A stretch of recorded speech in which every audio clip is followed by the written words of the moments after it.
Network problem के कारण बीच में गैप हुआ था क्योंकि डिस्प्ले ठीक से नहीं दिखता।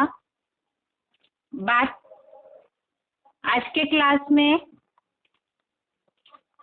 बात बताई कि आज के क्लास में कल के श्लोक टेस्ट के हिसाब से 5वें अध्याय के पूरे ही 1 से लेकर के 29 नंबर तक श्लोक रहेंगे, अर्थात फुल 5वां अध्याय ही कल के श्लोक टेस्ट में है। इस हिसाब से शॉर्ट में पूरे 5वें अध्याय की रिवीजन आज देखेंगे।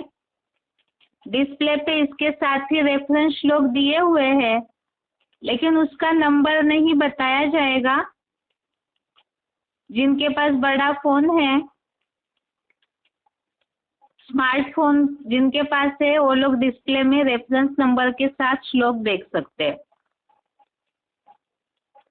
5वें अध्याय का नाम है कर्म संन्यास योग। तो इसमें हमने समझा था कि भक्ति मार्ग वाले सोचते हैं कर्मों का संन्यास करने बताया है, लेकिन मुरलियों के हिसाब से शिव बाबा ने इस बात को बताया है और गीता में भी भगवान ने कहीं भी कर्म छोड़ने के लिए नहीं बताया है। अर्थात यह वास्तव में मनसा संकल्पों से त्याग करने की बात किस तरह से है, उसी के बारे में ही कर्म करते करते योग कैसे करना है, उसके लिए ही 5वें अध्याय में स्पष्टीकरण दिया हुआ है।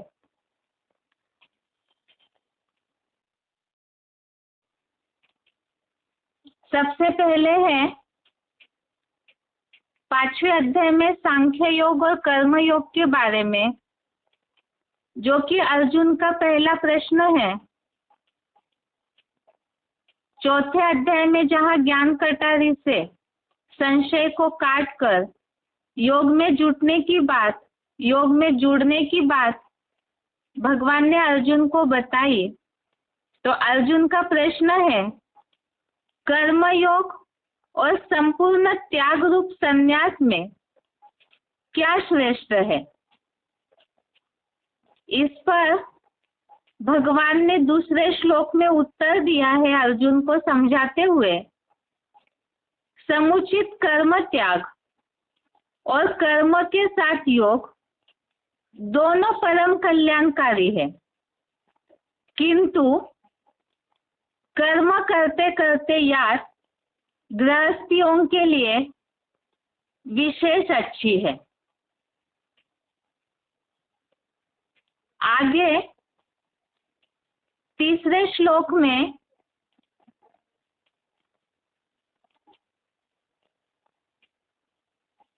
बंधन से पूरा, कर्म बंधन से सुखपूर्वक छूटने के लिए बताया, जो न द्वेष करता न इच्छा करने वाला सदा संन्यास योगी द्वंद्व रहित हो कर्म बंधन से सुखपूर्वक पूरा छूट जाता है।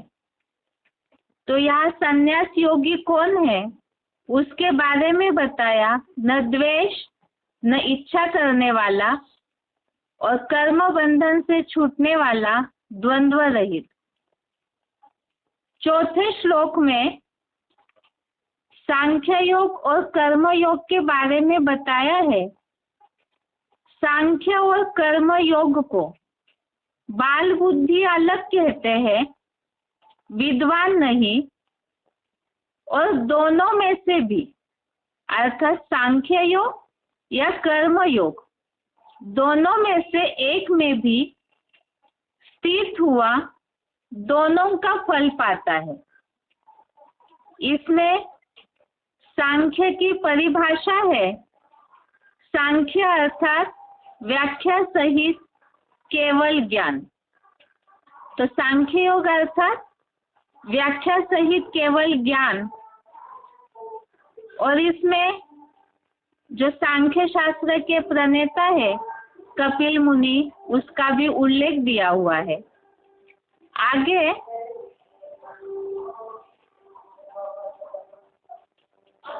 चौथे श्लोक में 5वें श्लोक में बात है, सांख्य द्वारा जो पद मिलता है वही कर्मयोग द्वारा भी मिलता है। अतः सांख्य और कर्मयोग को जो एक देखता है वो सत्य देखता है। तो सांख्य और कर्मयोग को अलग नहीं देखना है, दोनों को भी एक देखने वाला ही सही देखता है। आगे 6वें श्लोक में, श्लोक नंबर 6 में, परम ब्रह्म को शीघ्र कौन पाता है उसका उल्लेख बताया है। संन्यास कर्म योग बिना दुख पूर्वक प्राप्त होता है और योग युक्त मननशील व्यक्ति परम ब्रह्म को शीघ्र पाता है। तो इसमें परम ब्रह्म को शीघ्र पाने के लिए विशेषकर योग युक्त और मननशील का उल्लेख आया है। आगे है सांख्य योगी और कर्म योगियों के लक्षण और महिमा। पहले टॉपिक में सांख्य योग और कर्म योग में क्या अच्छा है उसे समझाते हुए उसमें सार में बता दिया कि दोनों भी आवश्यक है, क्योंकि जितना जो ज्ञानी उतना योगी और दोनों आरस परस भी है। अभी आगे ऐसे जो सांख्य योग और कर्म योग में स्थित होने वाले हैं उनके लक्षणों के बारे में चर्चा हुई है, श्लोक नंबर 7 से श्लोक नंबर 12 तक। श्लोक नंबर 7 में इस बात का उल्लेख है, योग युक्त विशेष शुद्ध विजयी आत्मा जितेंद्रिय सब प्राणियों में आत्मभाव वाला कर्म करता हुआ भी आसक्त नहीं होता है। और इसमें विशेष कर बताया कि ये जो कर्मातीत अवस्था वाली स्टेज है, इंद्रिय जीत है तो कर्म से अतीत होंगे, तो इंद्रिय जीत भी है, मन बुद्धि पर भी जो विजयी है, ऐसे जो कर्मातीत स्टेज वाले हैं वो अच्छे या बुरे कोई भी प्रकार के कर्म में आसक्त नहीं होते हैं। आगे 8वें श्लोक में, श्लोक नंबर 8 श्लोक नंबर 9, जो आत्मिक स्थिति में एकाग्र हुए स्थित हुए अकर्ता योगी है उनके बारे में बताया है। यादमग्न तत्वों का जानकार, इंद्रियों के भोगों में लगी हुई है, ऐसा धारण कर दैनिक स्वाभाविक सारे कर्म करते हुए भी कुछ भी नहीं करता है, ऐसा मानता है। तो ऐसे योगी को अकर्ता इस हिसाब से बोला क्योंकि वो सब कुछ कर्म करते हुए भी कुछ भी नहीं करता, क्योंकि याद मग्न है और आत्म ज्योति में स्थिर है। आगे ऐसे योगियों के बारे में और लक्षण बताए, श्लोक नंबर 10 श्लोक नंबर 10 में, जो परम ब्रह्म आश्रयी आसक्ति त्याग कर्म करता है वह पानी से कमल पत्र की तरह पाप से लिप्त नहीं होता है। तो ये श्लोक विशेषकर जो राजयोगियों की परिभाषा है, कमल फूल समान जीवन बिताने वाले, अर्थात कैसे भी कीचड़ की दुनिया हो उसमें भी योग युक्त होकर सारी आसक्ति त्याग कर न्यारा प्यारा रहने की निशानी। आगे श्लोक नंबर 11 श्लोक नंबर 11 योगियों के और लक्षण बताए। योगी जन तन मन बुद्धि इंद्रियों द्वारा आत्मा की शुद्धि हेतु आसक्ति त्याग कर कर्म करते हैं। इसमें विशेषकर बताया 5 विकारों की शुद्धि के लिए ही, आत्मा की 5 विकारों की शुद्धि हेतु ही मनसा की आसक्ति को त्याग कर ही योगीजन कर्म करते हैं। अर्थात यहाँ पुरुषार्थ के बारे में बताया कि जो केवल आत्मा के अर्थ ही करते हैं, शरीर के अर्थ योगीजन कर्म नहीं करते। श्लोक नंबर 12, श्लोक नंबर 12, इसमें बताया योगियों के लिए योगी कर्म फल को त्याग कर शांति को पाते हैं। अयोगी कामनाओं के कारण फल में आसक्त हो बंध जाता है। यहाँ योगी और अयोगी भोगी इन दोनों का विशेष अंतर बताया। योगी कर्म फल को त्याग कर शांति को पाते और अयोगी कर्म फल में आसक्त हो अपूर्णनीय कामनाओं में आसक्त होकर बंध जाते हैं, अर्थात अशांत होते हैं। तो ये योगी अयोगियों का अंतर। आगे है श्लोक नंबर 13,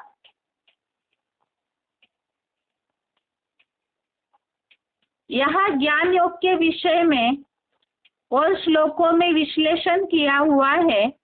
श्लोक नंबर 13, इंद्रियों का वश करता आत्मा मन से संपूर्ण कर्मों को त्याग कर 9 द्वार वाले नगर में न कराता हुआ सुख पूर्वक रहता है। तो यहाँ विशेषकर जो इंद्रियों को अपने वश करते हैं, इंद्रियों को कंट्रोल करने वाले योगियों के बारे में बताया है कि वो कब इंद्रियों को वश कर सकते हैं, जब मन से संपूर्ण कर्मों को त्याग देते हैं। और ये जो शरीर रूपी नगर है, जो शरीर के 9 द्वार है, इस शरीर रूपी नगर में जैसे कि न कराता हुआ सुखपूर्वक रहता है, अर्थात कि आत्मा पुरुष है जो शरीर रूपी पुरी में आराम से शयन करती है। श्लोक नंबर 14, श्लोक नंबर 14 में बताया, इसमें भगवान के बारे में, भगवान अनासक्त है। उसके बाद भी भगवान के लिए जिस तरह लोग समझते हैं, उस गलतफहमी को दूर किया है। प्रभु न सांसारिक कर्तापने का, न कर्मों का, न कर्मफल संयोग का सर्जक है, किंतु प्राणियों का स्वभाव प्रवर्तित होता है। तो भगवान किसी के कर्मों के लिए, कर्म फल के लिए जिम्मेवार नहीं है। यहाँ तो सबका शूटिंग अनुसार या अपनी जो रील घूमती है उस अनुसार स्वभाव और कर्म का चक्र चलता है। आगे, प्रभु न किसी के पाप को न पुण्य को लेते हैं। सर्वव्यापी कर अज्ञान से ज्ञान ढका है, उससे प्राणी मोहित है। इस श्लोक में जो बात आई है, अज्ञानेन आवृत्तम ज्ञानम, अर्थात अज्ञान से ज्ञान ढका है। तो कौन सा अज्ञान से ज्ञान ढका है? जो सर्वव्यापी का अज्ञान है उससे ज्ञान ढका है, और उससे ही कलयुगी प्राणी उस मोह अंधकार में मोहित है। श्लोक नंबर 16 में बताया कि जिनका ज्ञान द्वारा अज्ञान नष्ट हुआ है, वह ज्ञान परम पिता को सूर्य जैसा दिखाता है। अब यहाँ कौन से ज्ञान द्वारा अज्ञान नष्ट हुआ है, इसमें बात आई है जो एक व्यापी का ज्ञान है। श्लोक नंबर 15 में बताया सर्वव्यापी के अज्ञान से सब प्राणी मोहित है, ज्ञान ढक गया। और श्लोक नंबर 16 में इस बात को क्लियर किया कि एक व्यापी के ज्ञान द्वारा जिनका आत्मा सो परमात्मा का अज्ञान नष्ट हुआ है। तो जो अज्ञान नष्ट हो जाता है अर्थात ज्ञान से भरपूर हो जाते हैं, तो वो ज्ञान परम पिता को सूर्य जैसा दिखाता है। तो ये श्लोक विशेषकर जो बोला है खुदा के नूर से आदम जुदा नहीं, तो ओ मुकर्रर तनधारी जिस तरह ज्ञान से प्रकाशित होकर परम पिता को प्रत्यक्ष करते हैं, आगे उस स्वरूप में बुद्धि युक्त आत्मनिष्ठावान उसमें परम आधारित ज्ञान से धुले पापों वाले पुनः दुग्धाम में वापस नहीं आते हैं। अर्थात जो ज्ञान परम पिता को प्रकाशित करता है उसमें जो पूरी तरह आत्मनिष्ठावान बुद्धि युक्त और लग जाते हैं, तो ऐसों के लिए बताया उस परम आधारित ज्ञान से धुले पापों वाले दुग्धाम में वापिस नहीं आते। इसमें उदाहरण दिया है युधिष्ठिर की तरह जो देह सहित ही सदैव सुखधाम में जाते हैं। आगे श्लोक नंबर 18 में बताया है ब्राह्मण में, गाय में, हाथी, कुत्ते या कुत्ते को पकाने वाले में पंडित जन समदर्शी होते हैं। इसमें तो हमने समझा था कि यहाँ वास्तव में स्वभाव संस्कारों की बात है। किसी भी आत्मभाव में साक्षी हो, कहीं भी पार्शलिटी या पक्षपात का भाव नहीं होता है, साक्षी होते हैं। आगे है जिनका मन समानता में स्थित है, उन्होंने संसार को जीता है। परम ब्रह्म निर्दोष और समान है, अतः वे परम ब्रह्म में स्थिर है। तो इसमें विशेष उल्लेख आया जो सारे संसार को मन समानता में स्थित है, तो वो समानता में स्थित होने वाले संसार को जीतते हैं। कैसे जीतते हैं उसका श्लोक में उल्लेख है। गीता ज्ञान और राजयोग बल से संसार को जीतते हैं। उनकी विशेषता बताई है, एक तो उनका मन समानता में स्थित है। आगे श्लोक नंबर 20, श्लोक नंबर 20 में बताया कि प्रिय को पाकर हर्षित और अप्रिय को पाकर दुखी नहीं होना चाहिए। संशयहीन स्थिर बुद्धि परम ब्रह्म के ज्ञाता और ब्रह्म तत्व में स्थिर है। तो यहाँ ब्रह्म तत्व में स्थिर होने वालों के लक्षण बताए, उनका पुरुषार्थ, उनके कर्म कैसे होंगे। तो प्रिय अप्रिय, प्रिय को पाके बहुत हर्षित खुश होना, अप्रिय को पाकर दुखी होना, ऐसे नहीं होना चाहिए। एक तो स्थिर बुद्धि और संशयहीन अर्थात अटल निश्चय बुद्धि के हिसाब से बताया। आगे विषय भोगों में अनासक्त पुरुष आत्मा में जो सुख पाता है, परम ब्रह्म से योग युक्त हुआ अखुट अतीन्द्रिय सुख पाता है। तो इसमें अतीन्द्रिय सुख के बारे में विशेषकर बात बताई कि अतीन्द्रिय सुख कौन भोगते हैं। तो जो विषय भोगों से अनासक्त है, इंद्रियों के जो बाहरी विषय भोग होते हैं उनसे अनासक्त अर्थात डिटैच, बेलगाव जो होते हैं, तो वो ही अतीन्द्रिय सुख को प्राप्त करते हैं। दूसरी बात इसमें बताई जो परम ब्रह्म से योग युक्त होते हैं, तो वही अखुट अतीन्द्रिय सुख पाते हैं। श्लोक नंबर 22, कर्म इंद्रियों के विषयों से उत्पन्न भोग दुखों के जन्मदाता आदि अंत वाले हैं। बुद्धिमान उसमें रमन नहीं करते हैं। इस श्लोक में विशेष बात जो इंद्रियों के विषय भोग है उसके बारे में बताया कि वे क्षणभंगुर है, अर्थात आदि और अंत में दुख देने वाले ही है।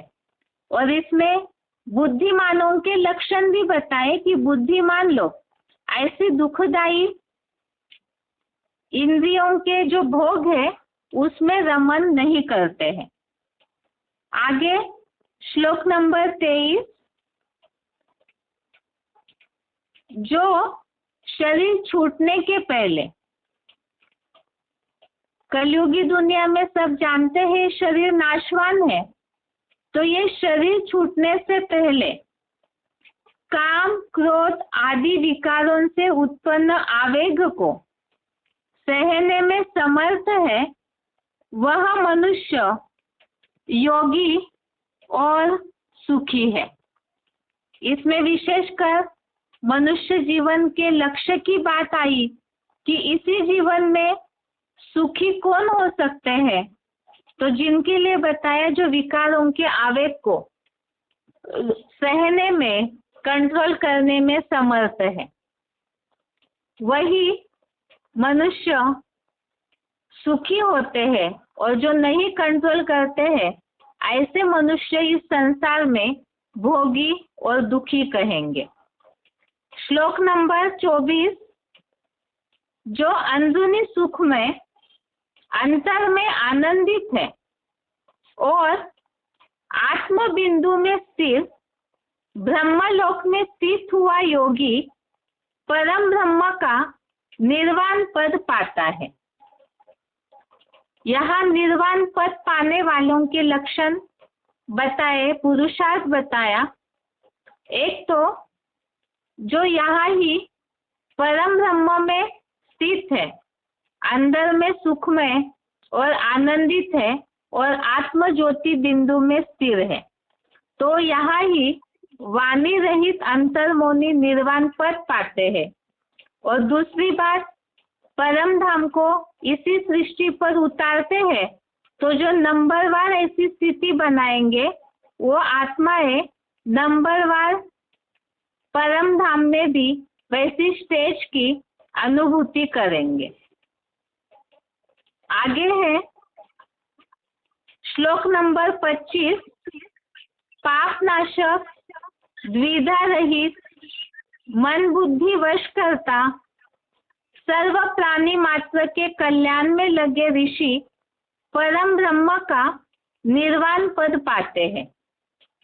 यहाँ ऐसे परम धाम की स्टेज ही निर्वाण पद है, तो वो बीज रूप स्टेज, ऐसी निसंकल्पी स्टेज निर्वाण पद पाने वाले ऋषियों के लक्षण बताए।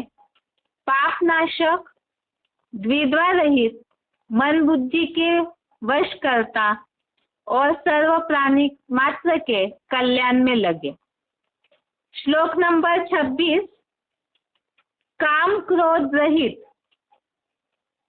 संयमित मन बुद्धि वाले आत्म बिंदु के जानकार यतियों का परम ब्रह्म का निर्वाण पद यहाँ और वहाँ भी होता है। जैसे अतीन्द्रिय सुख की बात आई और साथ में योगी इसी जीवन में ही विकारों को कंट्रोल कर सुखी होते हैं, इसके साथ ही श्लोक नंबर 26 में यहाँ और वहाँ ये जो बात आई है निर्वाण पद पाने की, तो यहाँ अर्थात विष्णु लोकीय वैकुंठ में, अर्थात ही पुरुषोत्तम संगम युग में, और दूसरा वहाँ अतीन्द्रिय सुख, यहाँ वैष्णु लोकीय वैकुंठ लोक पुरुषोत्तम संगम युग में पाते हैं, और वहाँ अर्थात सतयुग में भी ज्ञानेंद्रियों का सुख पाते हैं। आगे है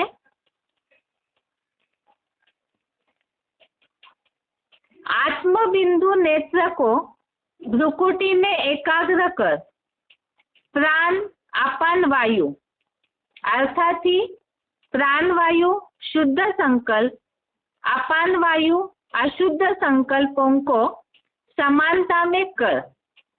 वशीभूत इंद्रियों की मन बुद्धि वाला इच्छा भय क्रोधहीन मुनि सदा मुक्त है।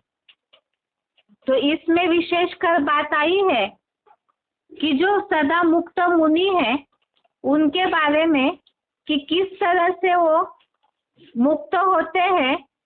एक तो इच्छा भय क्रोधहीन और दूसरा बताया आत्म बिंदु नेत्र में जो भ्रुकुटी में एकाग्र करते हैं उनके बारे में यहाँ इस श्लोक में बात आई है। और आगे है श्लोक नंबर 29।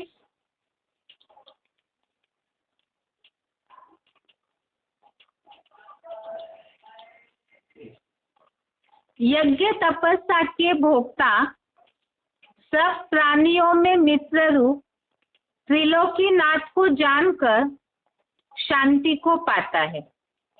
तो यहाँ जो सारे विश्व का मित्र है उनके बारे में बताया कि वो त्रिलोकीनाथ को जानकर शांति को पाता है।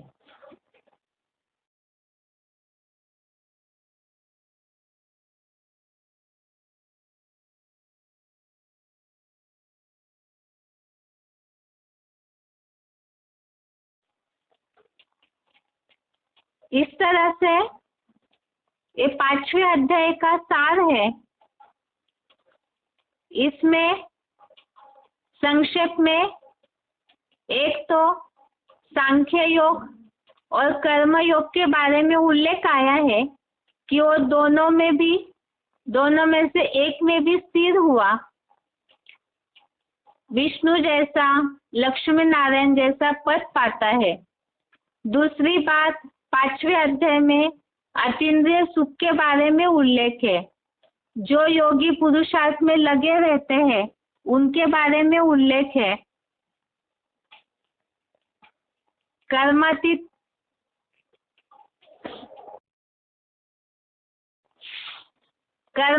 अवस्था के बारे में उल्लेख है। योगी अयोगी इनमें क्या अंतर है उसके बारे में भी उल्लेख है।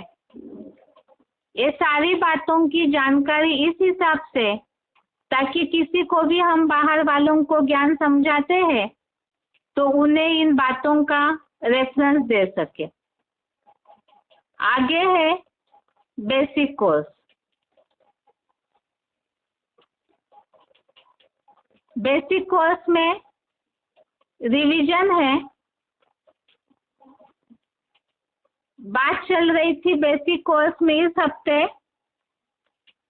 जैसे पिछले हफ्ते हमने देखा था, मनुष्य ऐसे समझते हैं कि भगवान सब कुछ कराते हैं, लेकिन कई मान्यताएं जो गलत फहमी के रूप में मनुष्यों के बुद्धि में बैठी है, तो उसे हमने क्लियरली प्रूफ के साथ समझा था कि भगवान न सबसे सब कार्य कराते हैं, अर्थात ना ही वो कठपुतलियों को चलाते, ना ही पत्तों पत्तों को हिलाते, ना ही भगवान अल्पकाल का जादू या चमत्कार करते हैं।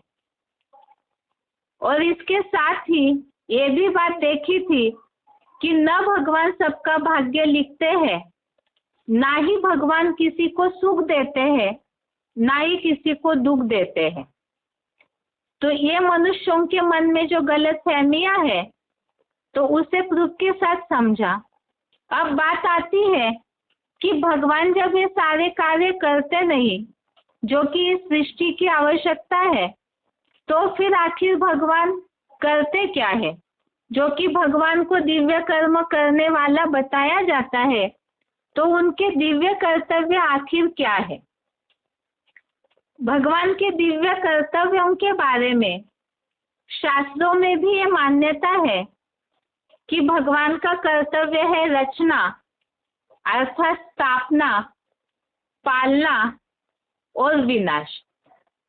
अब भगवान क्या रचते हैं किसकी पालना करते हैं और किसका विनाश करते हैं, किस रूप में स्थापना, किस रूप में पालना, किस रूप में विनाश करते हैं, उसे हमें समझना है। लेकिन इसमें भी भगवान के दिव्य कर्तव्यों को लेकर भी फिर से कुछ गलतफहमियां हैं मनुष्यों के मन में, तो सबसे पहले उसे क्लियर करना होगा। तो सबसे पहला भगवान का कर्तव्य है, दिव्य कर्तव्यों में से एक है रचना करना। अब भगवान रचता है, स्थापना करते हैं, तो किसकी स्थापना करते हैं, इसके बारे में मनुष्य ऐसे समझते हैं भगवान ने ही ये संसार रचा है, अर्थात संसार में जो कुछ भी है, मनुष्यों के या जितने भी प्राणी हैं, उनके ये 5 तत्वों से बने शरीर, ये सारी प्रकृति में सूरज, चांद, सितारे, ये सब कुछ भगवान ने ही रचा, ऐसे समझते हैं। और जब दुख मिलता है तो भगवान को दोष भी दे देते हैं कि आखिर भगवान ने हमें बनाया ही क्यों है।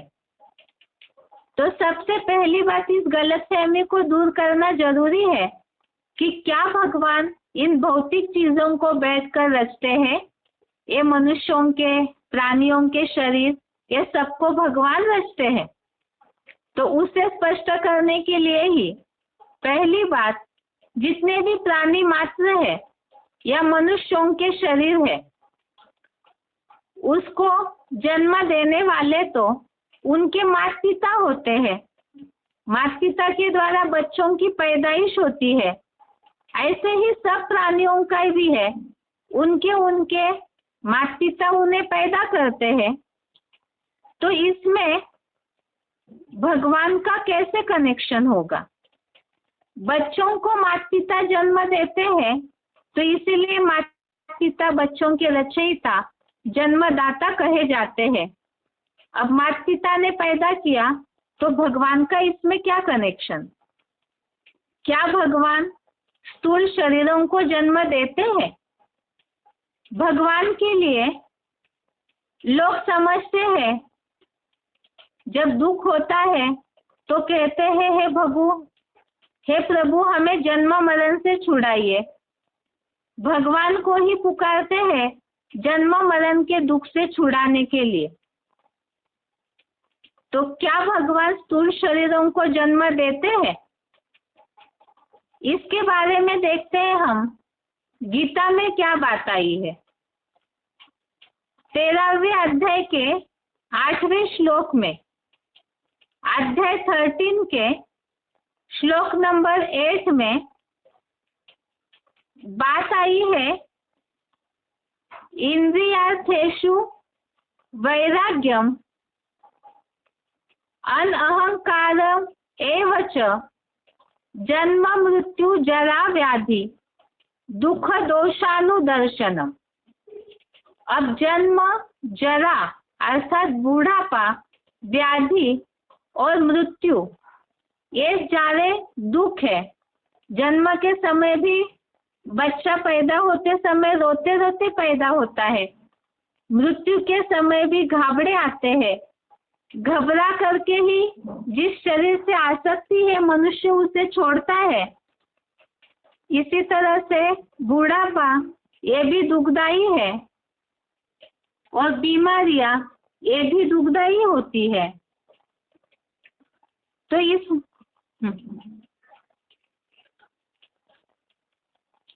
इसमें बात है फिर कि सारे ही दुख है, तो फिर क्या भगवान ऐसे दुखों में ढकेलने का काम करेंगे मनुष्यों को? क्योंकि भगवत गीता में तो भगवान ने दुखों से मुक्ति का उपाय बताया है। जो 14वें अध्याय का 20वां श्लोक है, अध्याय 14 का श्लोक नंबर 20 में बात आई है, जन्म मृत्यु जरा दुखे विमुक्तः अमृतम अश्नुते। तो भगवान जो जन्म मरण के बंधन से छुड़ाने वाले हैं, उसका मुक्ति का रास्ता बताते हैं, वही भगवान जन्म मृत्यु देने जैसे दुखदायी कर्तव्य कैसे कर सकते?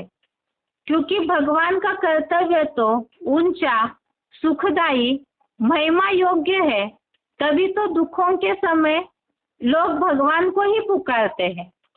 फिर इस तरह के दुख के कार्य भगवान नहीं कर सकते हैं। फिर प्रश्न है कि भगवान रचयिता है, पिता कहे जाते हैं, तो किस अर्थ में? परम पिता या भगवान जन्मदाता या परम पिता माने जाते हैं, लेकिन वो इस अर्थ में नहीं जिस तरह मनुष्य समझते हैं। भौतिक शरीरों को जन्म मरण के हिसाब से नहीं, बल्कि भगवान कोई अन्य प्रकार का जन्म देते हैं। उसे हम आगे कोर्स में क्लियरली समझेंगे। लेकिन उसके पहले दूसरी बात है, क्या भगवान ने प्रकृति को रचा है? जैसे मुसलमान लोग समझते हैं भगवान ने, अल्लाह मियाँ ने सूरज बनाया, चांद बनाया, आसमान बनाया, धरती बनाई। ऐसे हर धर्म वाले भी इस बात को समझते हैं कि प्रकृति के जो भी कर्तव्य है, कार्य है, वर्षा करना, सूरज को चमकाना, ये सब भगवान के कार्य है। वास्तव में यहाँ बात आई प्रकृति को रचने की, भगवान ने बनाया। तो गीता के 13वें अध्याय का 19वां श्लोक, अध्याय 13 का श्लोक नंबर 19 में इस बात का उल्लेख है कि प्रकृति अनादि है। अनादि अर्थात जिसका आदि नहीं, उसे रचा नहीं जाता है, ना ही उसका विनाश होता है, केवल उसका परिवर्तन होता है। तो प्रकृति के रचने की तो बात ही नहीं, वो बनी बनाई है। बाकी रही बारिश होने की बात, सूरज के चमकने की अर्थात दिन और रात की बात, ये तो साइंस वाले भी बच्चों को पढ़ाते हैं कि वर्षा, पानी जब भाप बनकर ऊपर उठती है, वो बादल बन जाता है, टकरा कर बारिश होती है। और सूरज का अर्थात दिन और रात होना, सूरज का चमकना, अंधेरा होना, ये भी पृथ्वी के घूमने के हिसाब से चक्र चलता रहता है। और ये प्रकृति के कार्य तो अविरत स्वतः ही चलने वाले हैं।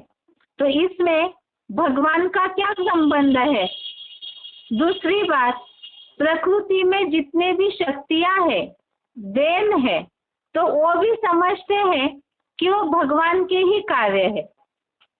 वास्तव में इस तरह की बात को मानना, जैसे प्रकृति अनादि है तो प्रकृति की शक्तियां भी उसमें बनी बनाई है, इसे भगवान का कार्य मानना, ये भी अज्ञानता है। जो लोग विज्ञान को जानते हैं कि विज्ञान के द्वारा ही अर्थात प्रकृति के ये जो कार्य है ये अपने आप चलने वाले हैं, तो वो इस बात को समझते हैं कि ये कोई भगवान कहे जाने वाले चेतन व्यक्ति के द्वारा ये कार्य नहीं होते हैं, ये अपने आप होने वाले कार्य है। लेकिन गलत फहमी से मनुष्य ऐसे समझते हैं। अब इस बात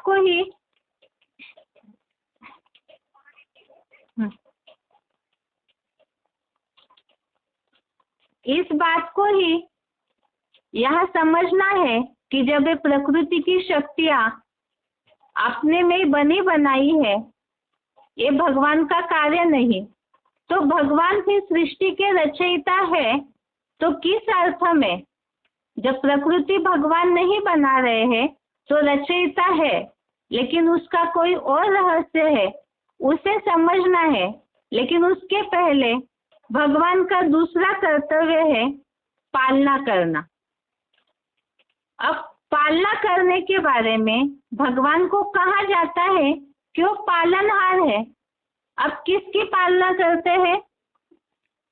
दुनिया में जैसे भौतिक शरीरों को जन्म देना भगवान का कर्तव्य गलतफहमी से समझ लिया, इसी तरह से ये भौतिक शरीरों को चलाना अर्थात रोजी रोटी मिलना, अन्न मिलना, धन मिलना, इस तरह से जीवन आवश्यक चीजों की पूर्ति होना, ये जो पालना है इसके लिए भी समझते हैं कि ये भी भगवान ही देते हैं। अब प्रश्न है कि क्या ये सब भौतिक चीजों की पालना भी भगवान कराते हैं? जैसे लोग समझते हैं जीवन को चलाने वाले जल, वायु, ये भी भगवान सबको मुफ्त में देते हैं, इसीलिए वे दाता है।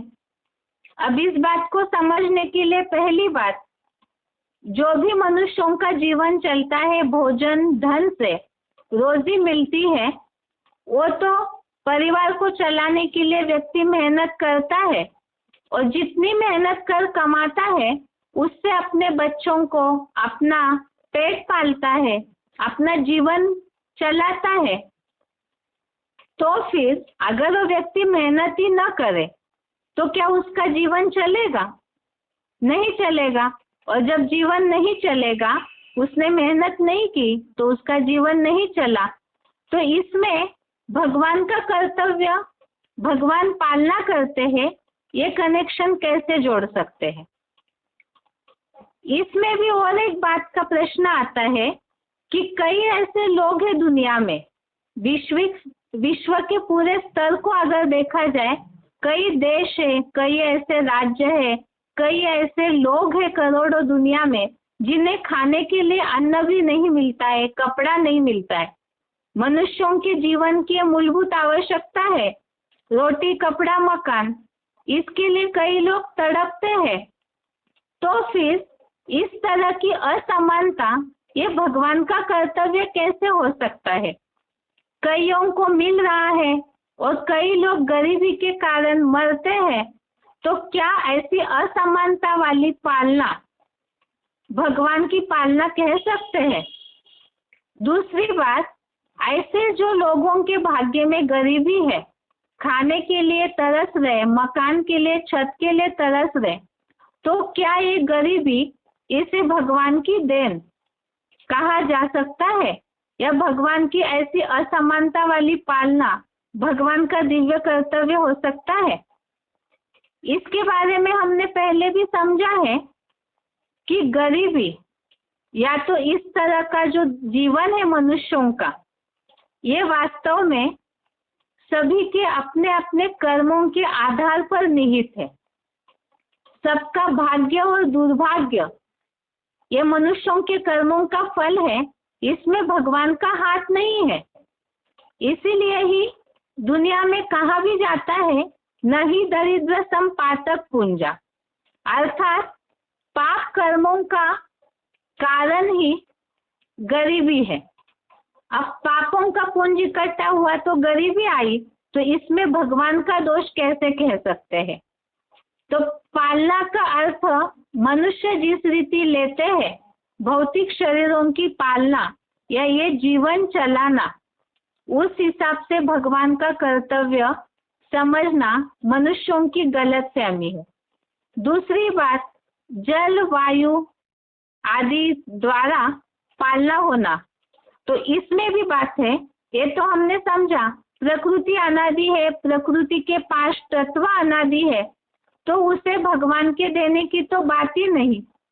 इसमें और एक बात है कि अगर प्रकृति के द्वारा सुख मिलता है तो मनुष्य समझते हैं सुख मिल रहा है, लेकिन यही प्रकृति जब विकराल रूप धारण कर दुख देती है, विनाशकारी बनती है, भूकंप, ज्वालामुखी आदि आते हैं, तो क्या ऐसी दुखदायी पालना भगवान की पालना कह सकते हैं? क्योंकि भगवान की पालना दुख देने वाली हो ही नहीं सकती है। तो इन बातों से ये सिद्ध होता है कि भगवान पालना करते हैं, लेकिन किस अर्थ में, जिस रीति मनुष्य समझते हैं वैसे अर्थ में नहीं। अब आगे है भगवान का